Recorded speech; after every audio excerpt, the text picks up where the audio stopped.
فلما دخلوا عليه قالوا يا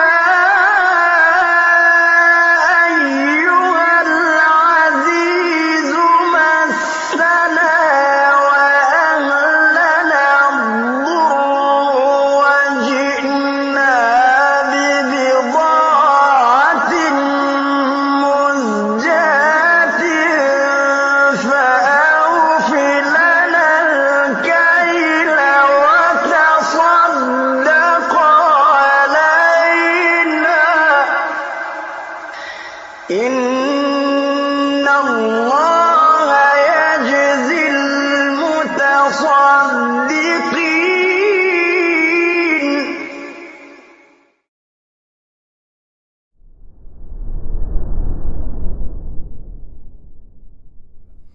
Bismillahirrahmanirrahim. Alhamdulillah wassalatu wassalamu ala Rasulillah wa ala alihi wa sahbihi wa man walah.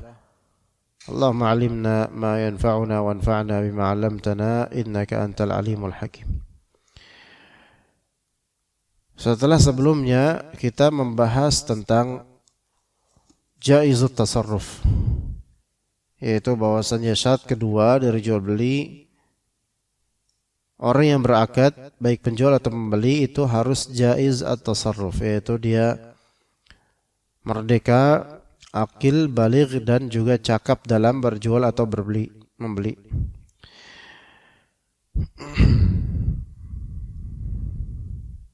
Kemudian syaratul tsalits, syarat yang ketiga dari jual beli. Syarat pertama kan saling ridha. Syarat yang kedua, pengakad itu cakap dalam berakad. Syarat ketiga dikatakan di sini wasyartu tsalits an takuna al-'ainul ma'qudu 'alaiha aw 'ala manfa'atiha mubahatan naf'i min ghairi hajatin. Syarat yang ketiga dari jual beli adalah al-'ain al-ma'qud 'alaiha, yaitu barang yang dijadikan sebagai komoditi akad. Barang yang dijadikan sebagai komoditi akad atau zimmah dan tanggungan yang ditujukan, maksudnya manfaatnya, baik barang atau manfaat atau barang atau jasa tersebut mubahatan naf'i min ghairi hajah, boleh dimanfaatkan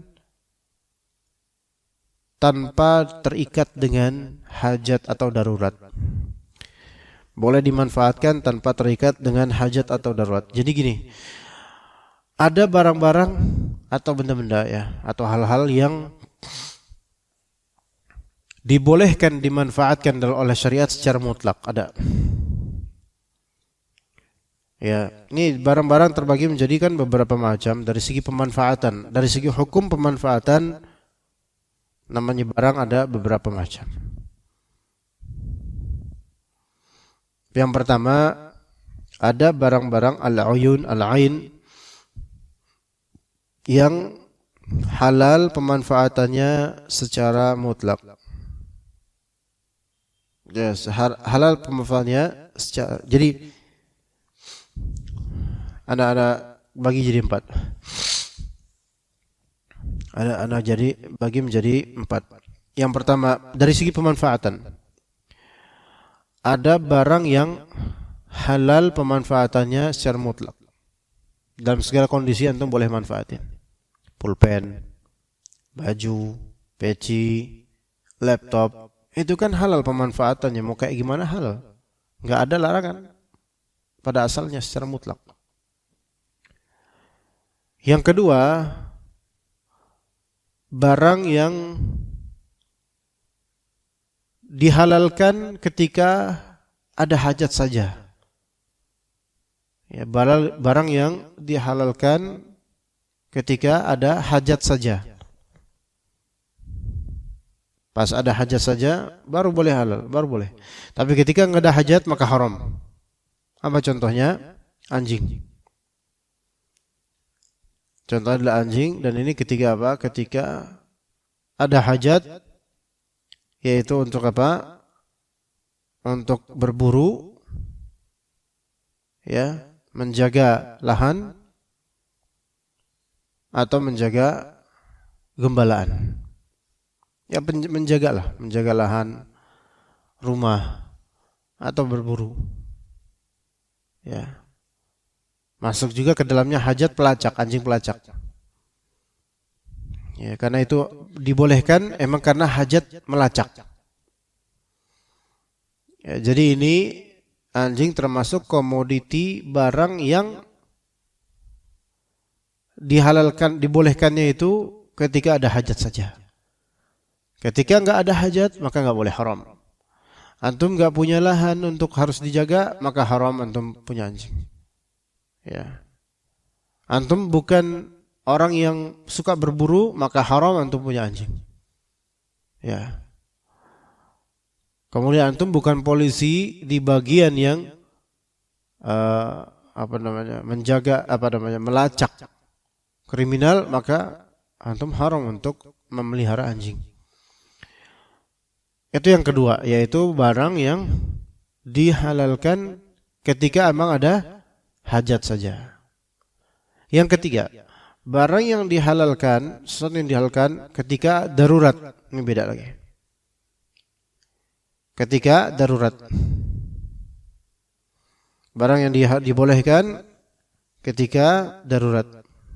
Darurat ini sama hajat beda. Hajat itu kebutuhan. Ketiadaannya itu masih dianggap memungkinkan, masih baiklah, nggak apa-apa. Tapi kalau darurat, ketiadaannya itu membahayakan. Taib. Jadi yang ketiga ini barang yang dihalalkan hanya ketika darurat. Seperti apa? Daging babi dan semisalnya ketika tidak ada makanan lain, maka ini darurat. Ya, darurat. Ketika di hutan hanya ada ular misalnya, maka darurat makan ular. Baru dihalalkan ketika darurat. Adapun kondisi tidak darurat, maka enggak. Ya begitu. Itu yang ketiga. Yang keempat, jenis-jenis barang yang dari segi pemanfaatan. Yang keempat, barang atau hal yang tidak ada manfaatnya. Barang yang tidak ada manfaatnya. Seperti binatang-binatang kecil yang memang tidak ada manfaatnya. Kecoa, enggak ada manfaat. Tikus, enggak ada manfaatnya. Ya, enggak ada manfaatnya. Taib. Lihat di sini, al-ain al-ma'qud 'alaiha. Syaratnya yaitu benda atau komoditi dagangannya itu harus mubahatun naf'i min ghairi hajah. Boleh dimanfaatkan tanpa diikat dengan hajat. Maka hanya nomor satu saja dari 4 tadi yang boleh dijual belikan. Berarti jual beli pulpen boleh. Motor boleh, ada manfaat mubah. Adapun yang kedua, anjing, maka khilaf di antara ulama. Apakah boleh diperjualbelikan? Maka yang sahih tidak boleh. Taib. Kalau misalnya memang tidak boleh, namun orang kan berhajat.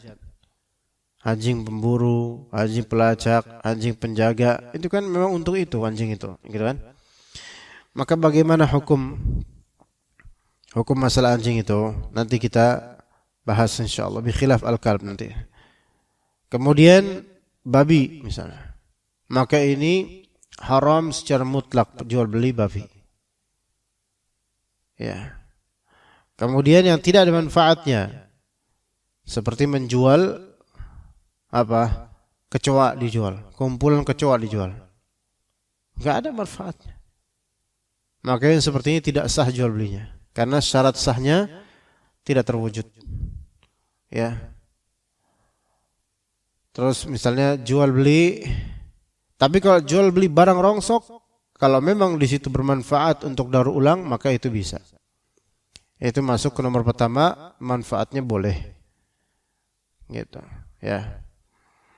Taib. Mubahatun naf'i min ghairi hajah. Bi khilafil kalb. Berbeda dengan anjing. Ya, kalau misalnya anjing ini haram, kalb ya khamr sama di sini. Kalb dan khamr sama.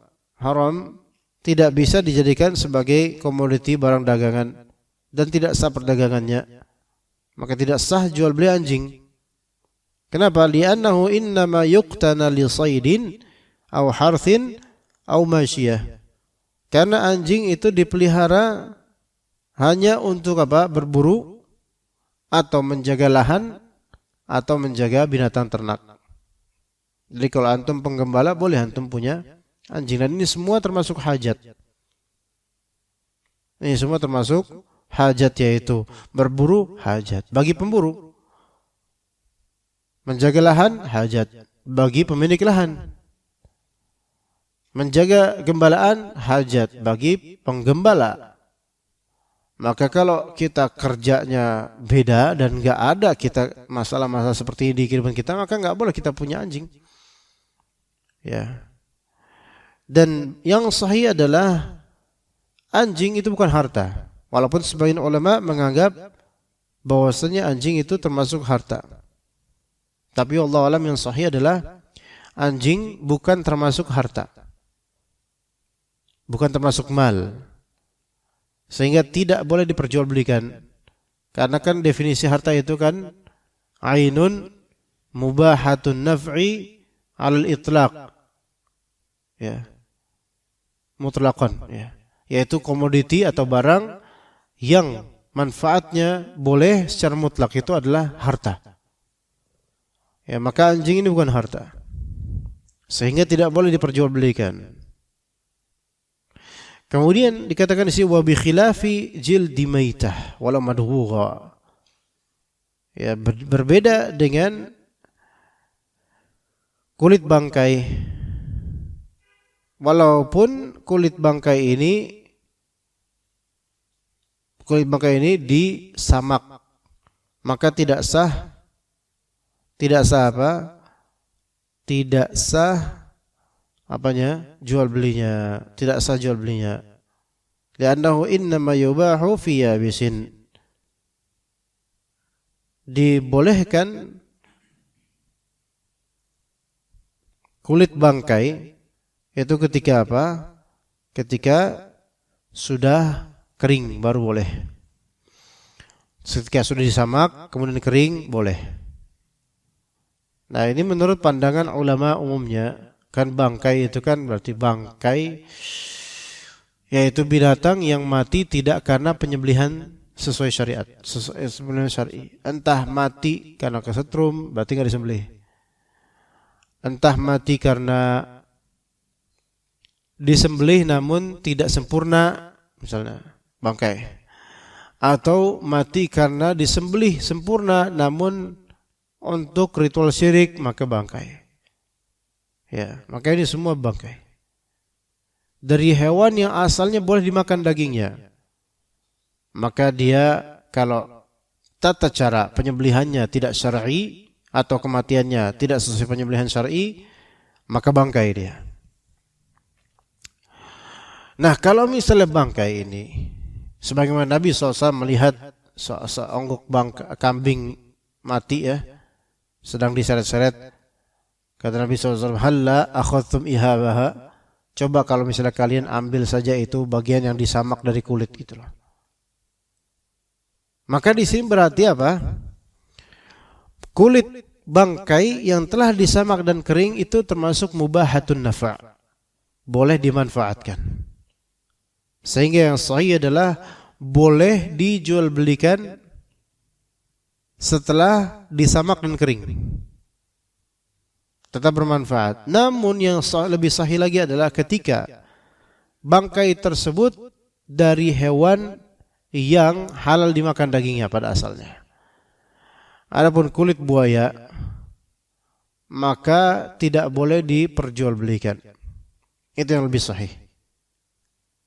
Ya, itu yang lebih sahih karena buaya termasuk termasuk binatang yang haram dimakan dagingnya. Maka Bangkai buaya, bangkai selamanya. Ketika disamak, maka tetap itu menunjukkan najisnya, tetap karena asli buaya haram makan. Karena Nabi SAW menyebutkan bahwasanya menyamaknya itu adalah ibarat menyembelihnya secara syar'i. Namun tidak ada kemungkinan menyembelih buaya secara syar'i. Gimana cara menyembelih buaya? Mana yang lebih sahih? Buaya itu halal atau haram? Haram. Walaupun ini khilaf di antara ulama, khilaf yang cukup kuat. Karena sebagian ulama yang menghalalkan itu menganggap, ulama yang menghalalkan dari mazhab Maliki, ya, menganggap bahwasannya buaya itu termasuk hayawanul bahr, hewan air. Dan hewan air itu secara mutlak halal. Dan kaidahnya kan hewan air itu tidak disembelih. Sekarang pertanyaannya bagi yang menghalalkan buaya, gimana cara antum makan buaya? Nah gitu. Yang ada buaya makan antum sebenarnya. Nah gimana cara antum makan buaya? Kalau tidak diwajibkan sembelih, karena alasannya buaya itu makhluk air. Sekarang terus sebelum cara nyembelih deh, cara nangkapnya antum bisa nggak? Enggak, kita buaya, baby buaya gitu. Bayi buaya dia tangkap. Hatta bayi buaya. Taib, bayi buaya, gimana cara antum memakannya? Sembelih? Enggak wajib sembelih. Ada leher kan dia. Tapi enggak wajib sembelih karena di hewan air kaidahnya enggak wajib sembelih. Air. Terus antum geprokin gitu, palanya pakai batu. Ya, jadi yang menghalalkan buaya itu sendiri, coba tanya ke mereka, gimana cara makannya? Kan gitu. Jadi lebih sahih buaya itu haram. Tapi sekarang kulit buaya itu, kalau emang buaya itu haram dimakan, kulit buaya walaupun disamak halal atau haram? Tetap haram diperjualbelikan. Tetap karena apa? Tetap najis. Itu yang lebih sahih. Tetap najis, tidak halal. Maka jual beli kulit buaya yang non sintetis atau yang original, maka hukumnya apa? Hukumnya haram. Makanya Umar Bakri itu karena tiap hari pakai tas dari kulit buaya, maka enggak berkah itu karena tiap hari apa? Bawa benda najis. Makanya gajinya dikebiri. Ya, Pak Abu Rahmat ngerti Pak. Ya. Nah begitu. Jadi tas dari kulit buaya itu tidak suci. Kalau antum sholat dan di celana antum ada dompet terbuat dari kulit ular, maka yang sahih adalah tidak sah sholat antum. Gitu ya. Karena ini bukan termasuk mubahatun nafa', karena najis, dan benda yang najis itu muharramun nafa', la naf'a fih, tidak ada manfaatnya benda najis itu. Oke. Adapun kalau misalnya bangkai dari hewan yang boleh dimakan dagingnya, kemudian disamak dan dikeringkan, maka ini boleh. Bangkai kambing misalnya, kemudian disamak, dikeringkan, maka boleh dijual. Boleh dijual. Taib, kemudian dikatakan di sini wal ainu huna muqabilun manfa'ah. Kalau tadi kan antakul al ainul ma'qudu 'alaiha wa 'ala manfa'ah. Jadi kita punya dua hal. Ada al-ain, ada al-manfa'ah. Dalam jual beli, yang kita jualkan entah barang, entah manfaat, gitu loh. Kita bisa jual barang, kita bisa jual manfaat. Ya. Kalau antum jual barang, ya misal antum jual kacamata, jual kertas, jual ini, ya. Tapi bisa juga yang antum jual bukan barang-barang, melainkan jasa. Ya. Seperti apa jasa itu? Bukan barang yang dijual, tapi jasa. servis. Servis apa? Jangan servis AC. Ada orangnya soal di sini. Nah, kemudian lainnya misalnya angkot. Supir angkot itu ngejual enggak? Apa yang dijual? Harga diri? Bukan. Yang dijual adalah apa? Jasa nyopir, jasa bawa mobil itu. Ini namanya al-manfa'ah. Ini namanya al-manfa'ah, menjual manfaatnya, manfaatnya dijual. Bisa juga menjual manfaatnya itu ya yang disebut juga kadang ijarah, yaitu sewa jasa, kayak tadi itu sewa jasa. Misalnya antum driver misalnya, maka yang antum jual manfaat, bukan mobilnya, bukan diri antum juga yang dijual, tapi manfaat yang antum berikan kepada orang itu. Nah, gitu ya. Jadi jual beli itu komoditinya imma produk ain, yaitu benda, kebendaan, dan benda ini bisa, kalau zaman sekarang, bisa sifatnya fisik, bisa sifatnya virtual, bisa soft, bisa hard. Kalau benda fisik jelas handphone, kacamata. Kalau sifatnya virtual, ya banyak. Coba sekarang apa? Software, kan virtual. Tapi itu kan bukan jasa, itu kan benda gitu loh. Tapi bersifat virtual, software. Ya. Maka itu semua termasuk al-ain. Al-ain. Tapi untuk menservis software atau aplikasi atau komputer, maka ini apa? Ini jasa, manfaat. Nah, yang sekarang yang masih Anda pikirkan, antum beli emas untuk bisa lanjutin game, itu masuk kemana itu, gitu loh. Paham gak Pak? Kalau game kan untuk lanjutin atau untuk dapat nyawa, beli. Ini masuknya ke manfaat atau masuknya ke benda? Ah, itu bingung. Ya, belum bisa terpecahkan sekarang. Ya. Taib. Jadi wal ainu huna muqabilul manfa'ah. Al-ain tadi apa? Berarti kebendaan sifatnya. Baik dia yang soft, baik dia virtual, atau yang sifatnya material, jelas ininya apa? Kelihatan. Manfa'ah fatatanawalu ma fi dhimmah, maka mencakup juga apa-apa yang menjadi tanggungan. Taib. Jadi tanggungan yaitu manfaat. Ketika misalnya seseorang menyewa driver, misalnya mobil, Anda sewa antum dan mobil antum ini sehari 600.000 belum biaya bensin dan tol. Deal. Maka 600.000 ini antum bayar atau bayar nanti sesuai kesepakatan lah. Al-muhim harga maklum. Maka kemudian sekarang yang berada di tanggungan driver adalah dia harus apa? Driving. Ya enggak? Itu tanggungannya, zimmah namanya, zimmah. Tanggungannya driver.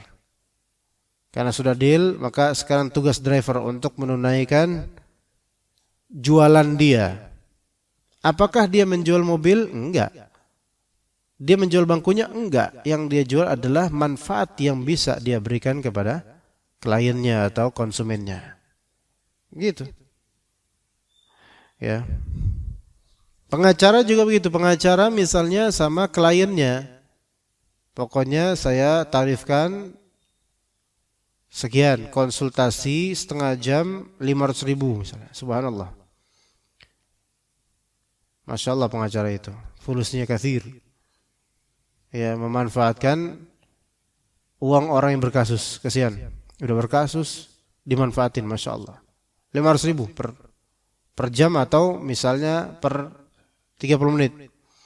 Ini kita kajian udah hampir sejam, antum gak bayar. Nah, di sini tapi udah deal dari awal. Maka terjadi di sini sewa jasa manfaat. Konsultasi. Iya bisa, boleh. Antum ke Halodoc misalnya, 30 menit biaya berapa? berapa puluh ribu misalnya, antum transfer dulu baru akan dapat dokter yang antum inginkan. Ini apa? Bai'ul ain atau manfaah? Manfaah. Manfaat di sini manfaat konsultasi. Ini manfaat, bukan ain, bukan barang. Namun kemudian dokter kemudian apa? Merekomendasikan belilah barang-barang ini, kami akan antar melalui aplikasi, kami antar. Nah, baru di sini yang disebut bai'ul ain, di sini menjual barang berupa obat. Nah, gitu. Jadi double dia, menjual manfaat juga, menjual barang juga.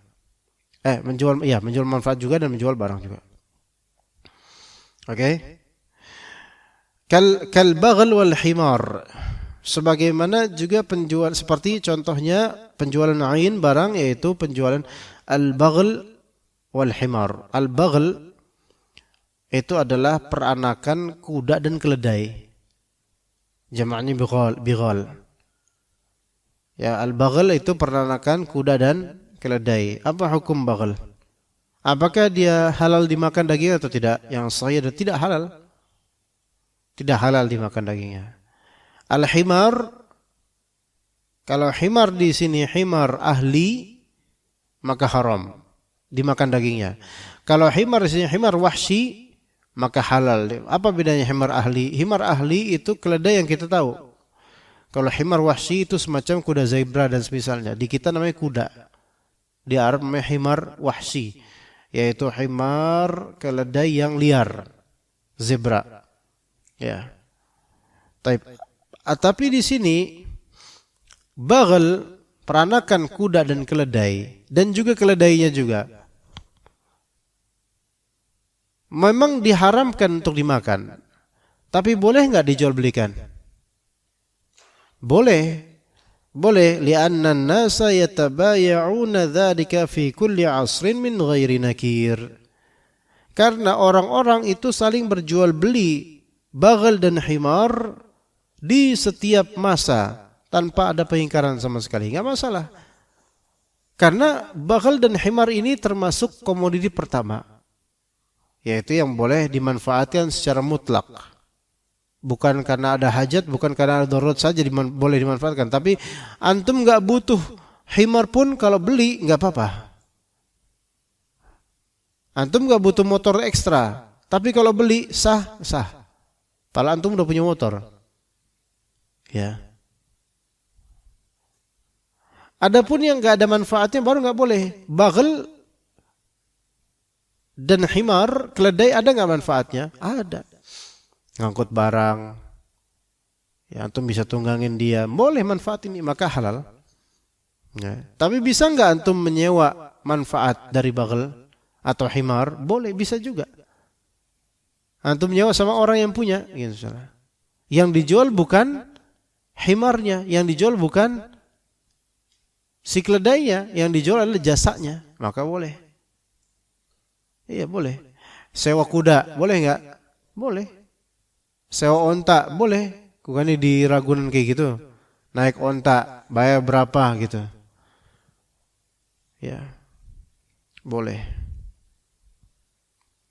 Taib, kemudian wa kadudil qaz li'annahu hayawanun tahirun yuqtana lima yakhruj minhu. Dan begitu juga jual beli dud al-qaz. Dud, kalau di bahasa Inggris itu dude, itu artinya bro. Hey dude, ya. Kalau di bahasa Arab artinya cacing atau ulat. Dude itu artinya ulat. Dude al-qaz. Qaz itu sutra. Jadi ulat sutra. Ulat sutra itu boleh. Boleh.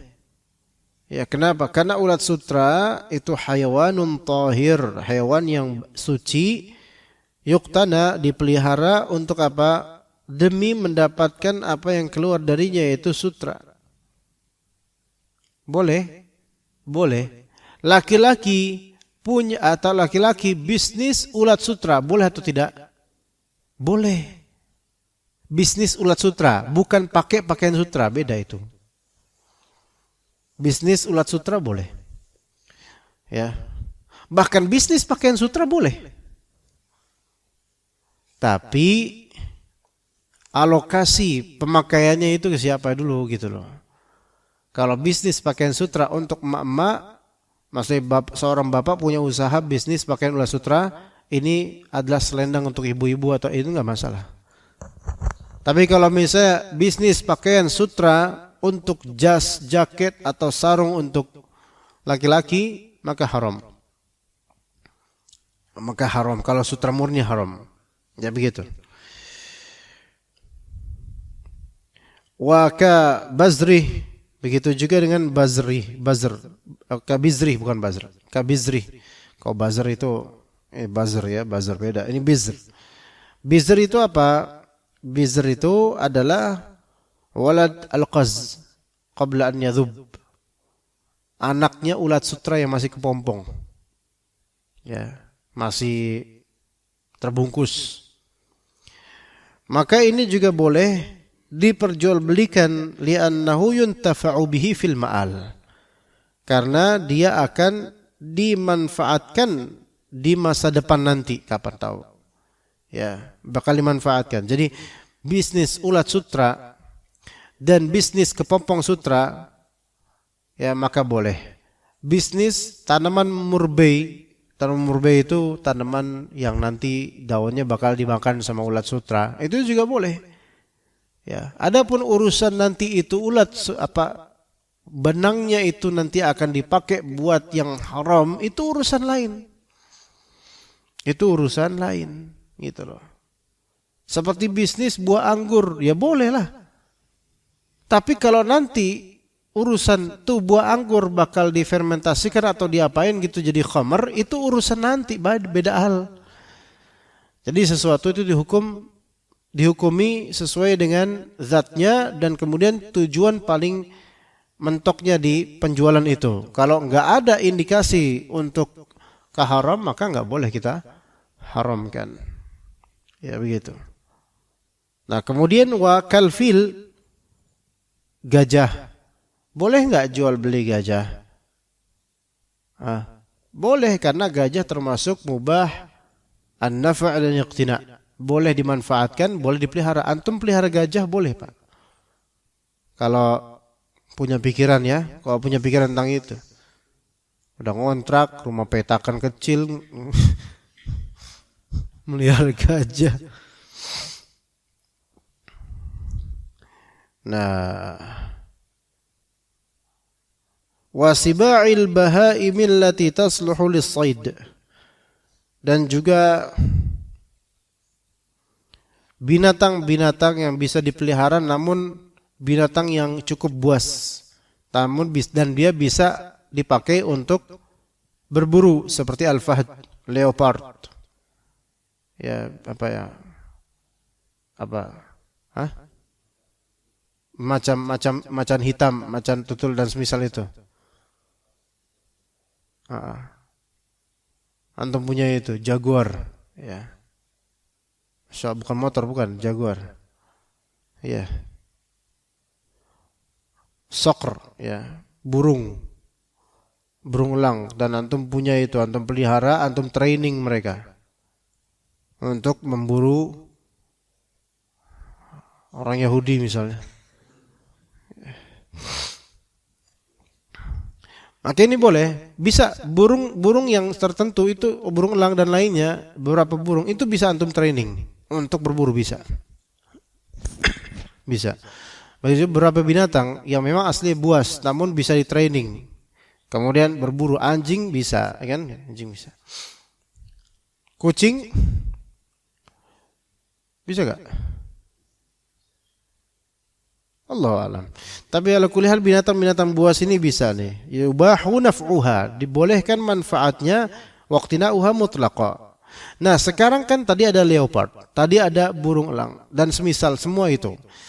Itu semua mubahatun naf'i wal iqtina' mutlaqan. Boleh boleh ngambil manfaat dari binatang-binatang ini dan juga boleh pelihara secara mutlak. Beda dengan anjing. Kalau anjing kan ada dalil khusus illal kalb, kecuali anjing. Faham gak di sini? Walaupun mungkin secara undang-undang haram ya, enggak boleh mungkin ya. Antum pelihara tapi antum dapat surat izin misalnya. Pelihara anak macan misalnya. Maka ini termasuk dibolehkan. Karena tidak ada dalil pengharamannya. Ya, kecuali dalam sebagian madhab, terutama madhab Hanbali, kalau dalam madhab Hanbali dikhawatirkan kalau antum tidak ada hajat dengan anak macan ini, maka kembali ke asalnya dalam madhab Hanbali banyak yang mengatakan bahwa binatang ini najis. Binatang ini najis dalam madhab Hanbali. Tapi yang lebih sahih itu tidak najis. Yang lebih sahih adalah dalam madhab Syafi'i, binatang najis cuma 2. Yaitu apa? Anjing dan babi, dah itu aja. Itu yang sahih dan itu di madhab Syafi'i. Adapun binatang lainnya pada asalnya hukumnya tidak najis. Gitu ya. Taib. Jadi dari seluruh binatang yang enggak boleh antum pelihara dan tidak ada hajat dalamnya kecuali ada hajat baru boleh, maka anjing enggak boleh pelihara. Enggak boleh pelihara, fala yasihu bai'uhu. Tidak sah penjual belian anjing. Liqauli Ibnu Mas'ud, karena pendapat Abdullah bin Mas'ud, karena perkataan Abdullah bin Mas'ud, nahan Nabiyyu sallallahu alaihi wasallam an thamanil kalb. Nabi SAW melarang harga dari anjing, jadi tidak boleh dihargai. Maksudnya tidak boleh ada penjualan anjing. Maka jual beli anjing yang untuk pelacak, hukum dalam mazhab adalah tidak sah. Tidak boleh jual beli itu.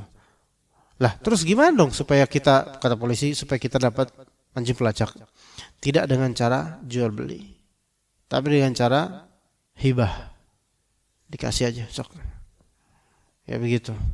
Ini dalam mazhab tidak boleh jual beli anjing, apapun manfaat anjing itu tetap tidak boleh dijual belikan. Karena Nabi SAW melarang harganya, maka sudah jelas ini, gitu kan?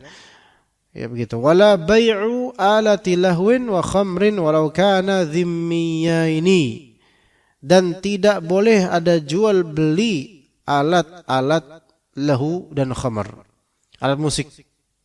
Jual tamborin, jual keyboard, jual gitar, apa alat musik sebutin satu-satu semua. Itu tidak sah, tidak boleh jual beli itu. Ya. Dan juga khamr dengan segala macamnya. Ya. Kecuali yang namanya mungkin secara uruf itu namanya bir. Tapi dipeltok, gitu. Maka ini beda ini hakikatnya. Ya, ini bukan khamr. Nah, jual beli khamr enggak sah. Jual beli alat musik tidak sah. Apa sebabnya? Karena dia bukan mubahatun naf'i, tidak boleh dimanfaatkan. Dan juga masuk yang nomor 4 tadi dari kategori komoditi barang, yaitu ma la naf'a fih, tidak ada manfaatnya dalam Islam.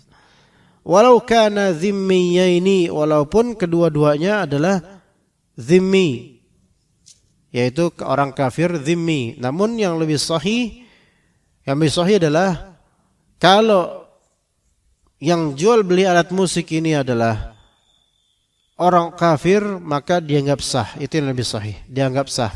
Kenapa? Karena keduanya orang kafir ini meyakini halalnya musik, maka sah. Namun jika salah satunya muslim, salah satunya kafir, jual beli alat musik, maka bagi orang kafir tidak sah, bagi orang kafir sah, dan bagi muslim ini tidak sah. Tapi kan muslim ini meyakini kehalalan musik itu, maka tetap hukumnya kembali kepada hukum asal, itu tidak sah, walaupun dia anggap halal oleh orang muslim ini. Wallahu a'lam. Taib. Mungkin sampai situ insyaallah untuk materi. Ada soal di sini atau cukup? Ya. Itu tadi tentang beberapa komoditi barang, dan mudah-mudahan insyaallah beberapa kaidah di sini bermanfaat, bisa antum ya fadhal. Waalaikumsalam warahmatullahi. Ya, jual beli kucing juga ada dalil tentang pelarangannya dalam hadis Nabi SAW, dan ini masalah yang diperselisihkan juga oleh ulama. Apakah dia sah diformatkan jual beli atau tidak sah? Begitu. Ini khilaf di antara ulama. Sebagian ulama mengatakan bahwasanya, dan ini ulama Hanabilah mengatakan bahwasanya bai'us sinnaur, yaitu jual beli kucing, itu haram secara mutlak. Maksudnya haram di sini haram diperdagangkan, tapi boleh dipelihara. Secara mutlak boleh dipelihara, namun tidak boleh diperdagangkan. Itu satu. Pendapat yang kedua bahwa ditafsil. Kalau kucing ini adalah kucing-kucing yang bertebaran, itu yang diharamkan oleh Nabi SAW. Namun jika kucing-kucing ini kucing yang spesial dan membutuhkan treatment, ya seperti kucing-kucing hiasan apa tuh, kucing-kucing bagus lah gitu ya, kucing-kucing ras ya, maka itu diperbolehkan untuk diperjualbelikan karena dia membutuhkan treatment beda dibandingkan kucing kampung. Ya. Allahu alam, kalau ana pribadi menghindari penjual beli kucing itu aja. Baik kucing ras, apalagi kucing kampung biasa, tidak perlu diperjualbelikan. Ya. Adapun membeli makanan kucing atau pengobatan terhadap kucing, maka ini nggak masalah kok ini. Karena dia tidak sedang membeli kucing, tapi membeli makanan buat kucing. Bahkan itu termasuk salah satu amalan sebenarnya gitu loh. Kebaikan, kesalehan, kebaikan terhadap makhluk Allah. Begitu ya, wallahu a'lam. Oke, baik. Kita cukup sampai sini insyaallah. Barakallahu fikum jami'an. Besok insyaallah kajian tafsir Al-Aisar dan juga syarah Al-Aqidah Wasithiyah. Sallallahu ala nabiyyina Muhammad wa ala alihi wa sahbihi ajma'in. Subhanakallahumma wa bihamdika asyhadu an la ilaha illa anta astaghfiruka wa atubu ilaik. Assalamualaikum warahmatullahi wabarakatuh.